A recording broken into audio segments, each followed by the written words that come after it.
Hello বন্ধুরা, আপনাদের আজকে আমি এমন একটা জিনিস শেয়ার করব, সেটা ঘরোয়া পদ্ধতি আর সবারই উপকার হবে আশা করি।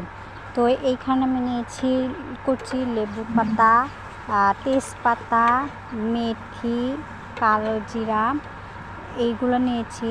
তো এইগুলো দেখেন, আর মশলা নিয়েছি, মশলার চলা।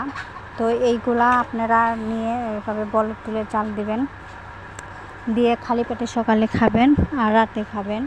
আর এটা খুবই উপকারী, লিভার, কিডনি সব কিছু পরিষ্কার ভালো থাকবে। গা হাত পা ব্যথা থেকে দূর হয়ে যাবে। যারা জার্নি করে বা অনেক কষ্টের কাজ করে তাদের জন্য এটা খুবই উপকারী। তো শরীর ব্যথা ম্যাথা সব চলে যাবে। এটা আপনারা ট্রাই করে অবশ্যই দেখবেন। এই যে অনেক বলক তুলবেন, এটা বলক তুলে কষ্ট চড়াবে, তখন খাবেন আপনারা খালি পেটে অবশ্যই। তো দেখেন, এই যে আমি বলক তুলতেছি, একবারে যখন লাল লাল কষ সরে যাবে তখন ওই সময় খাবেন। পরে হচ্ছে ভিডিও, সবাই ভালো থাকবেন, আল্লাহ হাফেজ।